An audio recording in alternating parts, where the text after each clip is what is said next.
When a rescued pregnant golden retriever was brought into an animal shelter, new employee Macy took it upon herself to give it the care it needed. The vet had already informed Macy that the puppies didn't look normal on the ultrasound. Still, when the day of delivery finally arrived, she was utterly taken aback by the cow puppies the golden retriever gave birth to. How was this even possible?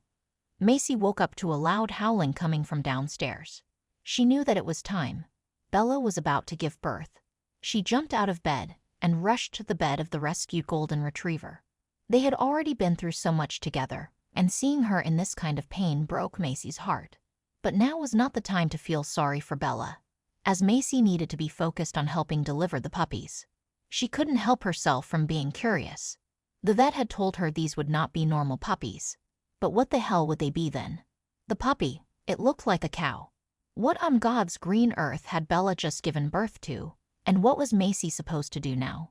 When their first puppy finally started crowning after 2 hours of labor, Macy could not believe her eyes. The vet had warned her, but she never expected this. It is not uncommon for a dog rescued off the streets to be pregnant when they come into the rescue station. On the streets, animals are reduced to their primary instincts of survival and procreation. However, what is uncommon is for the rescue station to be well equipped to deal with pregnant dogs.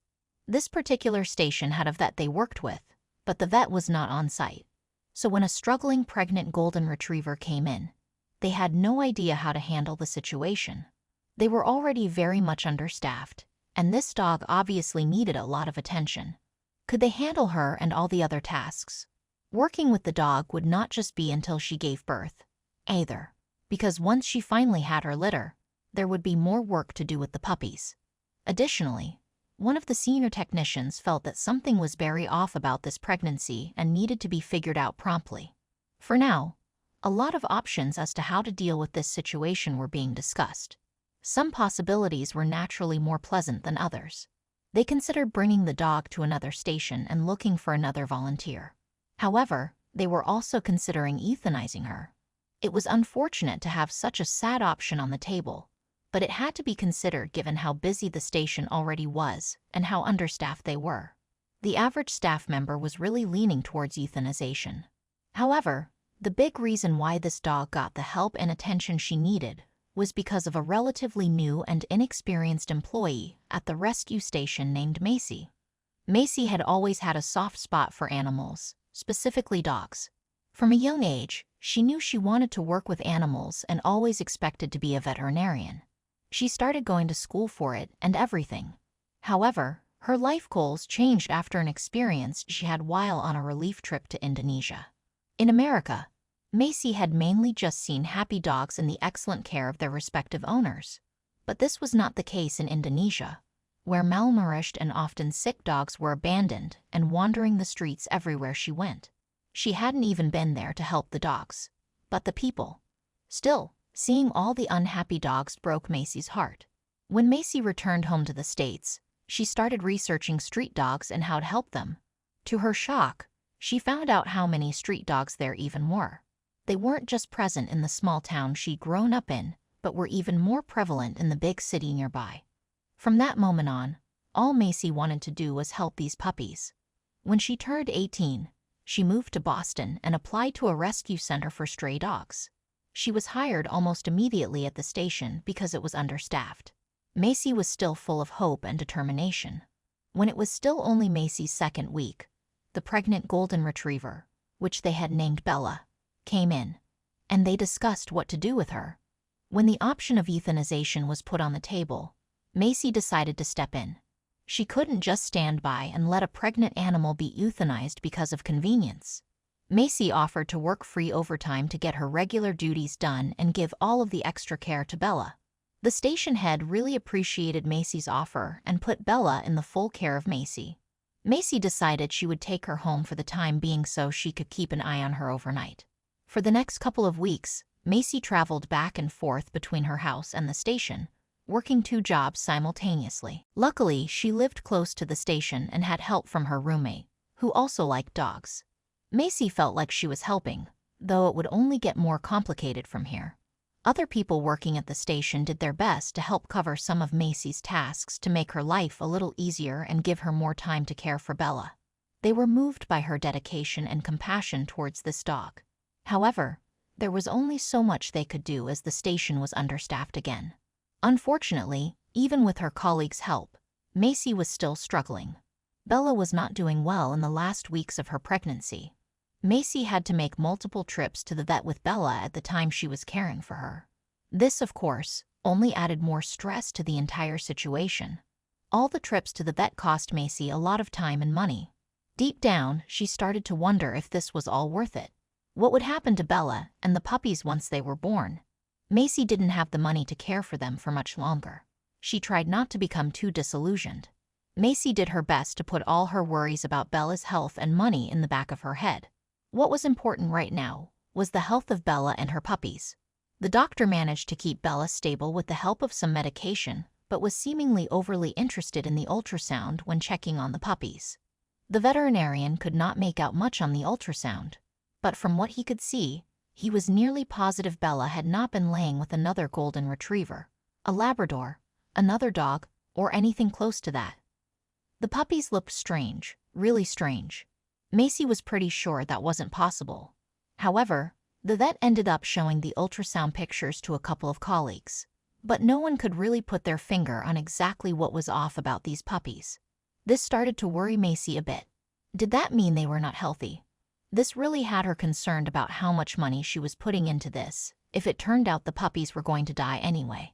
Seeing as Bella had been a street dog, she could have been impregnated by nearly anything that can breed with dogs.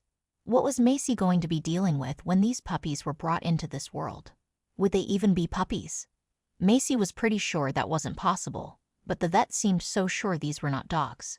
Macy asked if the puppies, or whatever they would be, were healthy. The vet assured her that while the ultrasound looked weird, it did give a good indication that the pups were currently healthy. This was the most important thing for Macy, and she could find comfort in that despite everything else. After Macy brought Bella home from that vet visit, Macy knew it would only be a matter of days before Bella gave birth. Macy wisely took the days off from working at the shelter because she knew where her focus needed to be for now. Whatever the vet had seen had Macy concerned enough to know she needed to be with Bella for this. During this time, Macy really started to feel herself bond with Bella more and more. Even though the dog was struggling, Macy could still feel how much love Bella had to give, and the desire to keep Bella increased every day. However, this also brought some difficulties along with it, because Macy already lived in a small apartment and barely had the money to support herself. It would be a real struggle to give Bella the life she deserved, not to mention the puppies Bella was expecting. There was no way Macy could take on that many dogs. But she loved Bella and wanted to help in whatever way she could. But what was Macy going to do with the puppies? She could reasonably make things work with just Bella, but not with puppies. Macy was hoping that she would be granted some more time to make a decision about all of this. But this was sadly not the case. The puppies were coming, and soon. That night, Bella went into labor. Macy had been hoping that when it eventually happened, it would at least be during the daytime, but exactly in line with all the other luck she had experienced recently. Bella went into labor at 2 a.m. Macy's hopes were unfortunately in vain. Before going to bed, Macy put a baby monitor in the dog pen with Bella so she would hopefully be awoken by Bella's cries when she went into labor. She knew the time was coming soon, but she couldn't stay awake 24/7 either, waiting for it. So after she placed the monitor in the dog pen, she went to bed. Macy was naturally sound asleep at the time Bella went into labor when the baby monitor suddenly started blasting with cries next to Macy's ear. She needed a moment to realize what was going on and to know for a fact that she was awake and not dreaming or something. She'd spent too many of her last several days working on completing exhaustion. Macy quickly put on some old jogging pants and an old t-shirt and went downstairs. This could get ugly very quickly. When Macy turned on the light, she could see, to her relief, that Bella was still only in the early stages of giving birth. Macy would need to put the skills she learned at the shelter to the test. Bella's tongue was out of her mouth, and she was breathing heavily, her whole body moving with every heave. Macy quickly went to grab some towels and a bucket of water. The whole purpose of the pen was to keep the mess contained.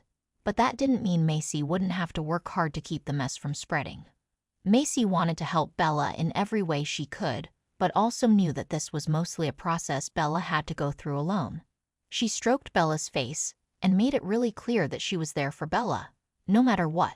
After about half an hour of pushing, Macy finally started to see the first of the puppies. A wave of nervousness and excitement came over Macy. She still had no idea what kind of puppies Bella was going to give birth to exactly, as she had no idea what kind of dog Bella had mated with. Macy was excited but shocked when Bella's first puppy was born, as it looked more like a tiny baby cow than a dog. Despite Bella being the mother, the puppies didn't resemble her at all. Macy cleaned and bundled the puppies, noticing they all had the same strange appearance. After Bella gave birth to the entire litter over 2.5 hours, Macy stayed up through the night, puzzled and hoping the vet could explain the unusual look of the puppies. At the shelter, the vet determined that the puppies' spots likely came from Bella mating with a Dalmatian, and their cow-like features were due to premature birth, almost a month early. The vet believed Bella's trauma on the streets had caused the early labor. Though their health was at risk, all the puppies survived and eventually developed into healthy Dalmatian Retriever mixes. They were quickly adopted, while Macy, touched by Bella's resilience, adopted Bella herself. Macy still works at the shelter, where Bella occasionally joins her to cheer up the other dogs.